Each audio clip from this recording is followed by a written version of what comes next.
Bonjour et bienvenue sur la chaîne Les Clés du Cœur. Aujourd'hui, le sujet du podcast portera sur la blessure d'injustice. La blessure d'injustice, comment se met-elle en place? Elle va se mettre en place en général dans un âge assez avancé de la petite enfance, ça va être entre 4 et 6 ans, un peu comme la blessure de trahison.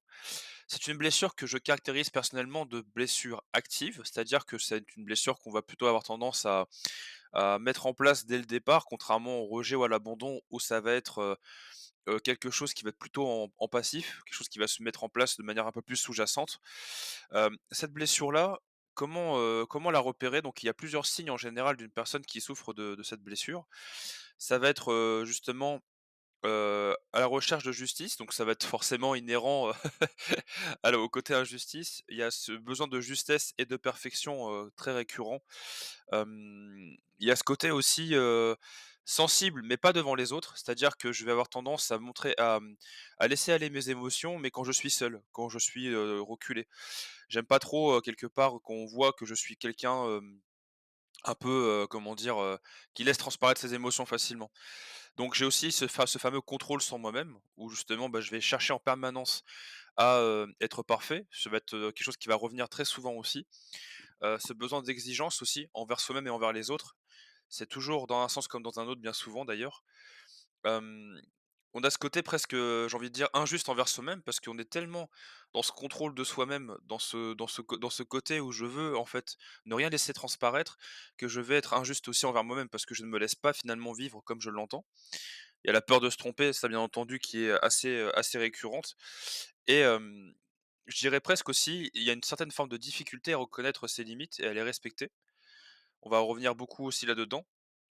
Il y a aussi quelque chose qui est très commun, alors ça peut être aussi lié un petit peu, à la blessure de rejet. Pour moi d'ailleurs, les blessures d'injustice et de rejet sont un peu liées, un peu comme la trahison et l'abandon.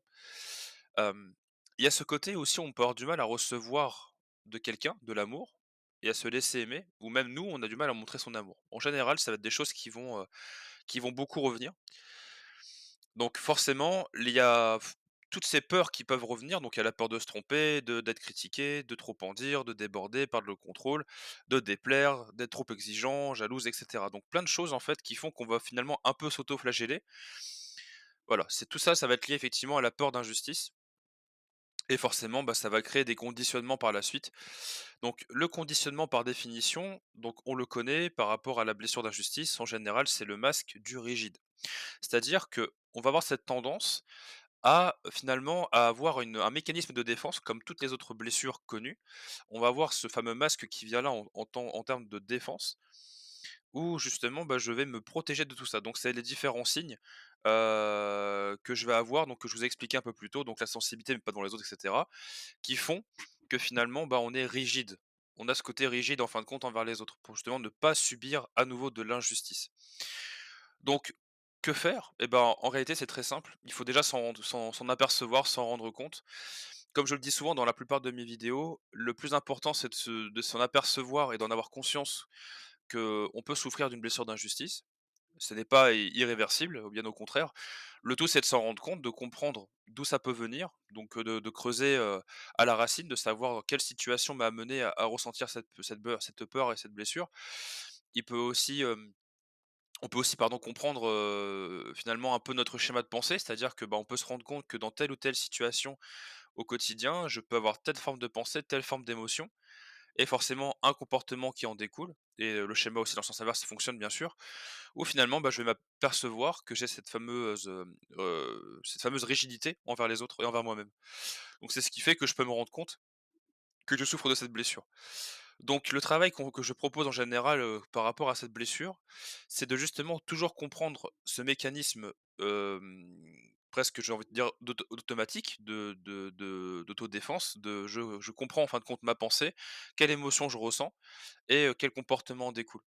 De là, en fait, on a une base où on peut travailler sur cette blessure et ensuite le tout, c'est de reprogrammer un petit peu ce schéma de pensée. C'est-à-dire qu'au lieu de d'avoir des réponses automatisées par le mental où je vais me dire par exemple, là je souffre effectivement, bah, j'ai peur que cette situation soit injuste pour moi parce que, si j'en dis trop peut-être qu'on va croire que je suis trop rigide, enfin que je suis trop, trop sensible et cetera. En fait, ce côté vachement rigide, il y a tout un jeu de questions, en fait, qu'on peut poser qui permettent d'avancer sur le sujet et de petit à petit reprogrammer tout ça. Après, bien sûr, il y a aussi des exercices à faire à titre personnel avec son entourage parce qu'en général, bah, c'est des choses qu'on va vivre au quotidien, que ça soit dans le travail, avec les amis, la famille et surtout les relations amoureuses parce que pour rappel, c'est là où on rejoue le plus, et bien les schémas familiaux parce que, bah, l'histoire d'amour qu'on peut avoir finalement avec, son ami ou son amie, hem, peut ressembler finalement à une relation avec un parent. Quelque part, c'est quelque chose de très proche, donc voilà et toujours important aussi de comprendre, peu importe la blessure en réalité, que comment ça s'est mis en place? Quelle situation a pu mener à ce que je ressente cette fameuse blessure? Il y a une chose aussi sur laquelle j'aimerais, intervenir, c'est que sur les blessures, donc de manière générale, comme celle-ci porte sur la dernière vidéo des blessures les 5 blessures principales pardon qu'on peut avoir, lors de l'enfance. Eh bien, je tenais aussi à avoir une petite précision par rapport au physique. C'est-à-dire qu'en général, on parle souvent qu'il y a un physique qui est forcément inhérent à la blessure. Alors, il y a des études par rapport à ça, effectivement, c'est quelque chose qui est véritable, qui a été prouvé. Mais selon moi, ce n'est pas une vérité absolue. C'est-à-dire qu'il y a ce côté un peu on appelle ça l'effet Barnum en fait, c'est-à-dire où les gens vont vraiment se reconnaître dans toutes les blessures, dans tous les signes possibles. On parle, en ce moment beaucoup des TDAH et cetera, où en fait les personnes ont tendance à se dire: «Oh c'est ce que je suis, parce que j'ai un signe». Parce qu'en fait, on a ce côté où je coche toutes les cases pour avoir forcément ça et en fait, au même titre que cocher toutes les cases, une case ne suffit pas non plus à dire qu'on a forcément tout ça. Le tout, c'est de creuser et de comprendre aussi que si je souffre de quelque chose, pourquoi est-ce que je souffre de cette situation? Et donc pour en revenir à cette fameuse explication par rapport à, justement au physique, selon moi, le physique, c'est pas quelque chose de généralisé. C'est-à-dire que ça, parce que vous avez des épaules larges, comme c'est souvent décrit, un physique très droit, très rigide, très tendu, que vous avez forcément cette blessure d'injustice. Pour moi, vous pouvez tout simplement avoir cette blessure d'injustice, simplement parce que vous avez ce mécanisme justement de défense qui se met en place parce que vous ne voulez pas subir cette injustice. Abandon, trahison, et cetera, comme les autres blessures. J'en parle beaucoup parce que c'est quelque chose qui en général fait que des personnes peuvent peut-être ne pas se reconnaître dans cette blessure parce que, bah, elles se disent: «Bah, j'ai pas le physique qui va avec donc je le suis peut-être pas». L'objectif et là je pense que c'est ici que surtout je tiens à porter votre attention, c'est surtout de comprendre finalement que est-ce que cette blessure, finalement, est-ce que elle me provoque, réellement du mal-être, donc tout se passe dans le côté mental et psychique et c'est là le plus important. C'est de comprendre finalement tout ce mécanisme-là et comment je le vis au quotidien. Et après, de fil en aiguille, on peut le retravailler de telle manière à ce qu'au quotidien, ce soit plus facile pour vous et que vos relations soient plus épanouissantes et surtout que vous soyez plus épanoui vous-même. Je vous rappelle que c'est toujours le plus important, c'est de retrouver votre chemin qui vous permettra d'avoir finalement, cet épanouissement que tout être humain recherche, sur terre. Donc, je pense avoir fait le tour globalement de cette blessure. Si vous avez la moindre question, si vous avez un besoin ou que vous souhaitez en parler avec moi en privé, faut pas hésiter. Vous avez ma boîte mail en description de cette vidéo et vous pouvez également m'écrire dans l'espace commentaire pour que je puisse vous répondre. Hem, si vous avez également besoin d'un accompagnement, vous pouvez me contacter toujours par le même boîte mail que vous avez, dans la description, où je me permettra de pouvoir comprendre votre situation et que je puisse vous aider. Je tenais à vous remercier aussi pour votre écoute, et puis, bah, n'hésitez pas à liker et à vous abonner si la vidéo vous a plu, ça boostera, la chaîne. Merci beaucoup à vous et je pense que d'ici les prochaines semaines, je vais travailler davantage plutôt sur les styles d'attachement.